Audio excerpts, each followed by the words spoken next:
নমস্কার বন্ধুরা, রিঙ্কুর হেসেলে স্বাগত।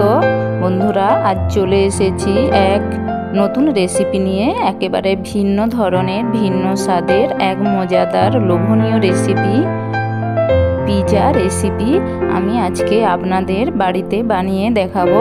কিভাবে বাড়িতেই পিৎজা বানানো যায় সেই পিৎজা আমি আজ আপনাদের দেখাবো। তো চলুন বন্ধুরা, রেসিপিটা দেখে নেওয়া যাক। আমি এখানে মিডিয়াম সাইজের পিৎজা বানানোর জন্য আমি পরিমাণ মতো ময়দা নিয়েছি। ময়দার মধ্যে আমি পরিমাণ মতো 1 চিমটে বেকিং সোডা ও পরিমাণ মতো বেকিং পাউডার 1/2 চামচ নিয়েছি, আর পরিমাণ মতো লবণ নিয়েছি। সঙ্গে আমি পরিমাণ মতো সাদা তেল নিয়েছি। সাদা তেলের পরিমাণটা একটু বেশি লাগবে। সমস্ত উপকরণ দিয়ে আমি কিভাবে মেখেছি আপনারা দেখতে থাকুন। ময়দা মুঠো হয়ে গিয়েছে, এইভাবে ভালোভাবে ময়ান দিয়ে মেখে নিতে হবে। বন্ধুরা, পুরো ভিডিওটা স্কিপ না করে দেখবেন। এবার আমি ময়দাতে পরিমাণ মতো জল দিয়ে খুব ভালোভাবে মেখে একটা ময়দার ডো বানিয়ে নেব।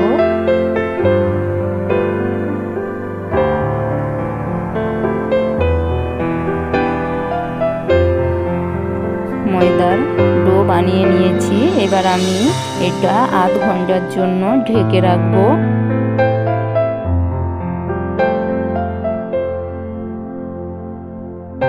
পিৎজা বানানোর জন্য আর নিয়েছি এখানে পরিমাণ মতো রসুন কুচি। রসুন আমি 2 ভাগ করে কেটে নিয়েছি। পরিমাণ মতো একটা কাঁচা লঙ্কা কেটে নিয়েছি। পেঁয়াজ, টমেটো, ক্যাপসিকাম ও পরিমাণ মতো ধনেপাতা নিয়েছি।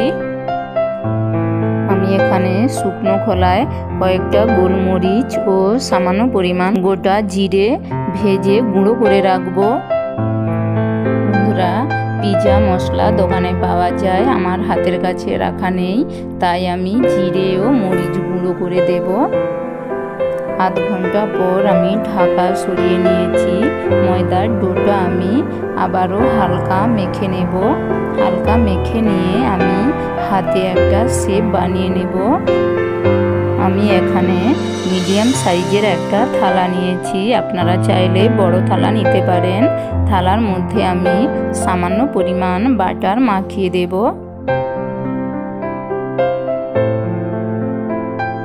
ময়দার ডোটা আমি হাতের মধ্যে চেপে চেপে থালার মাপে একটা শেপ বানিয়ে নেব।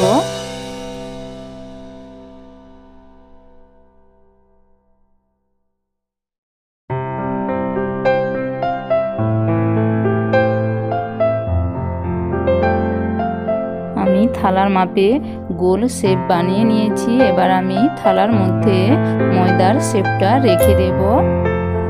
ময়দার শেপটা একটু মোটা করে করতে হবে। বন্ধুরা, দেখুন আমি কিভাবে করছি।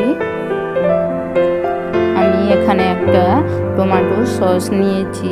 আমি পরিমাণ মতো টমেটো সস ময়দার উপর দিয়ে খুব ভালোভাবে একটা চামচে পেছন দিয়ে মেখে নেব।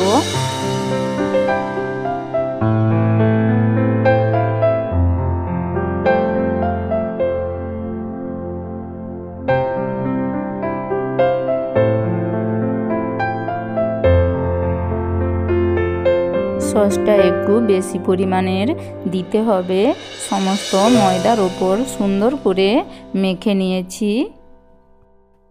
এবার আমি এর উপর থেকে যাওয়া বাটারটা হালকাভাবে দিয়ে দেব।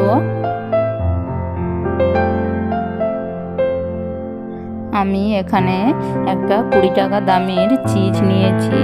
আমি চিজ একটা গ্রেটার নিয়ে ভালোভাবে গ্রেট করে চারধারে ছড়িয়ে দেব। এইভাবে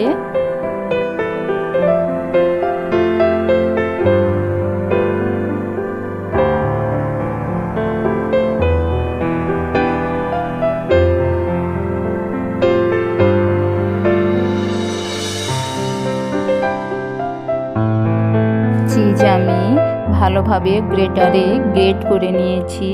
এবার আমি সবজিগুলো এর মধ্যে সুন্দরভাবে সাজিয়ে নেব।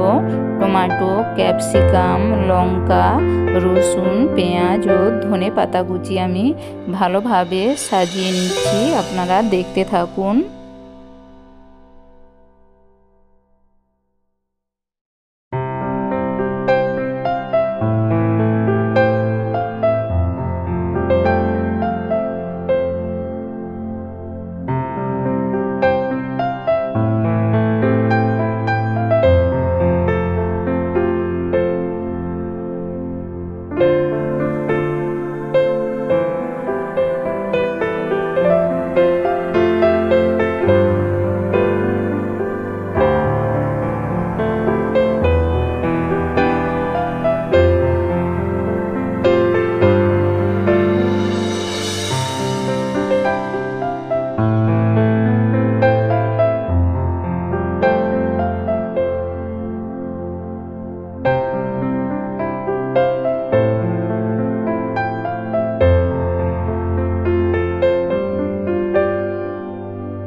সমস্ত সবজি আমার সাজানো হয়ে গিয়েছে। এবার আমি ওপর দিয়ে আগে থেকে ভেজে গুঁড়ো করে রাখা জিরে ও মরিচ গুঁড়ো হালকাভাবে ছড়িয়ে দেব। সমস্ত কিছু আমার ঠিকভাবে সাজানো হয়ে গিয়েছে। এবার আমি গ্যাসের আঁচে আগে থেকে কড়াই গরম করে রেখেছি। কড়াইয়ের ওপর আমি একটা স্ট্যান্ড বসিয়ে দেব। স্ট্যান্ডের ওপর আমি পিৎজার থালাটা চাপিয়ে দেব আলতোভাবে। আমি আধ ঘন্টার জন্য ঢেকে দেব। অবশ্যই বন্ধুরা গ্যাসের আঁচটা লো ফ্লেমে রাখবেন। এইভাবে আধ ঘন্টা আমি পিৎজাটা হতে দেব। আধ ঘন্টা পর আমি ঢাকা সরিয়ে নিয়েছি। দেখুন বন্ধুরা আমার পিৎজা হয়ে গিয়েছে। কত সুন্দর দেখতে হয়েছে এবং ফুলে উঠেছে। আমি পিৎজাটা ঠান্ডা হতে দেব। তারপর আমি আপনাদের কেটে দেখাচ্ছি। বন্ধুরা আমার এই রেসিপিটা যদি আপনাদের ভালো লাগে তাহলে অবশ্যই একটা লাইক ও সাবস্ক্রাইব করে দেবেন এই ধরনের নতুন নতুন ভিডিও পাওয়ার জন্য। একটা ছুরি নিয়ে আমি সাইজ করে কেটে নিচ্ছি। দেখুন বন্ধুরা দেখতে কত সুন্দর হয়েছে আর খেতেও দুর্দান্ত। বন্ধুরা বাড়িতে অবশ্যই এইভাবে একবার হলেও বানাবেন। দোকানে গিয়ে আর পিৎজা কিনে খেতে হবে না। বাড়ির খুব সামান্য উপকরণ দিয়ে বাড়িতেই পিৎজা বানিয়ে ফেলুন। বন্ধুরা আজ তবে এতটাই। আবার দেখা হবে নতুন কোনো রেসিপি নিয়ে। ততক্ষণে আপনারা সবাই ভালো থাকুন, সুস্থ থাকুন ও আমার সঙ্গে থাকুন।